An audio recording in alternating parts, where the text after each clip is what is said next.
আসসালামু আলাইকুম। মৌসিন সংসারে সকলকে স্বাগত।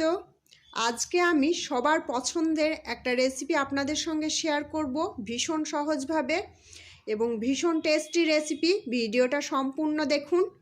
আমি আজকে আপনাদের সঙ্গে শেয়ার করব চিকেন পকোড়া। তো এটা তৈরি করার জন্য চিকেনগুলোকে দুই ভাগে ম্যারিনেট করে নিতে হবে। আমি এখানে 500 গ্রাম চিকেন টুকরো টুকরো করে কেটে নিয়েছি।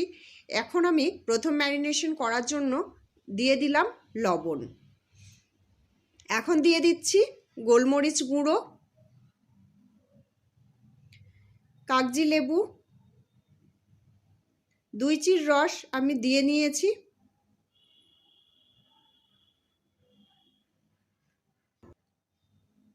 এখন দিয়ে দিচ্ছি হলুদ, ধনে গুঁড়ো, লঙ্কা গুঁড়ো। আমি এখানে কাশ্মীরি লঙ্কা দিয়েছি, আপনারা যারা ঝাল পছন্দ করেন তারা ঝাল লঙ্কা দেবেন। দিচ্ছি জিরে গুঁড়ো, আর এখানে আছে কাঁচা লঙ্কা, আদা কুচি, রসুন কুচি, পেঁয়াজ কুচি আর ধনে পাতা। তো আমি প্রথম ম্যারিনেশনের জন্য এই শুকনো মশলাগুলোকে মাখিয়ে কিছুক্ষণ রেখে দেব, মিনিট 15 অন্তত রেখে দেবেন, তাহলে খেতে ভীষণ ভালো লাগবে।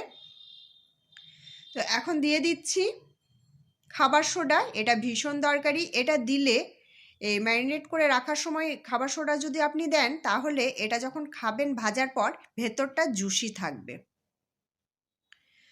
তো এরপর আমি দিয়ে দিচ্ছি এই যে ধনেপাতা, কাঁচা লঙ্কা, আদা, রসুন, পেঁয়াজ, এগুলোকে সব ভালো করে মিশিয়ে নেব।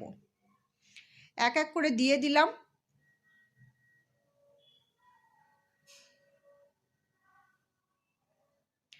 এখন হাত দিয়ে আমি ভালো করে মেখে নিচ্ছি।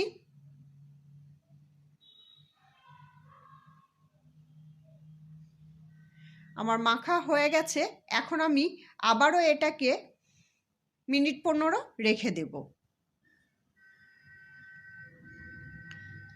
তো 15 মিনিট পরে আমি এখানে দিয়ে দিচ্ছি কর্নফ্লাওয়ার। আমি এখানে এই চামচের 2.5 চামচ মতো কর্নফ্লাওয়ার ব্যবহার করেছি।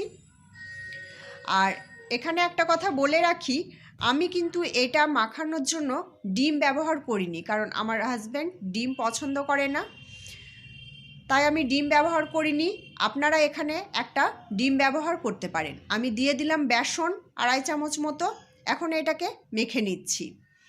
আর আমি প্রথমে একবারে অনেকটা বেসন দিয়ে দিইনি, যতটা লাগবে ততটা দেব। আর আমি যেহেতু ডিম ব্যবহার করিনি তাই আমি এখানে একটুকু পানি হাতের মুঠোয় নিয়ে দেখলেন, তো এটা দিয়ে ভালো করে মাখিয়ে নিচ্ছি। তো আমার মনে হলো আর একটু বেসন প্রয়োজন, তাই আমি আবারও 2 চামচ মতো বেসন দিয়ে নিলাম আর অল্প একটু পানি নিয়ে নিলাম। এখন এটাকে খুব ভালো করে মাখিয়ে নিয়েছি। দেখুন কোটিংটা ঠিক এই রকম হবে, গায়ে খুব বেশি পুরু হয়ে লেগে থাকবে না, আবার পাতলা থাকবে না, উপরে জাস্ট একটা হালকা কোটিং থাকবে। তেলটা খুব ভালো করে গরম করে নিয়ে আমি আঁচটা মাঝারি করে দিয়ে পকোড়াগুলোকে এরকম একটা একটা পিস করে দিয়ে দিচ্ছি। আমি এখানে বোনলেস চিকেন ব্যবহার করেছি। তো এগুলোকে দিয়ে দেওয়ার পর একটু শক্ত হয়ে গেলে তখন এরকম করে হালকা করে উল্টিয়ে দেবেন। এটা খেতে যেমন ভীষণ মজার, তেমনই কিন্তু খুবই সহজ।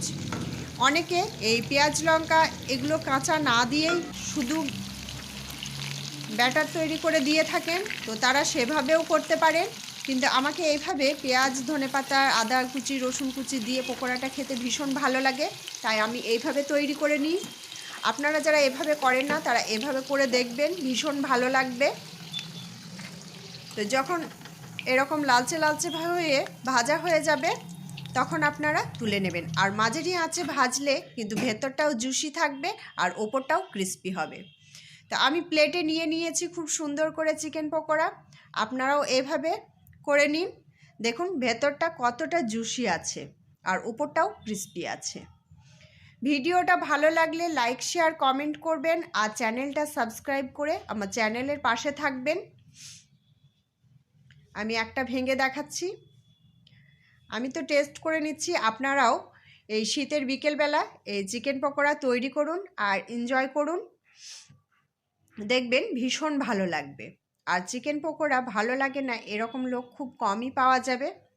অবশ্য যারা চিকেন পছন্দ করেন না তাদের কথা আলাদা।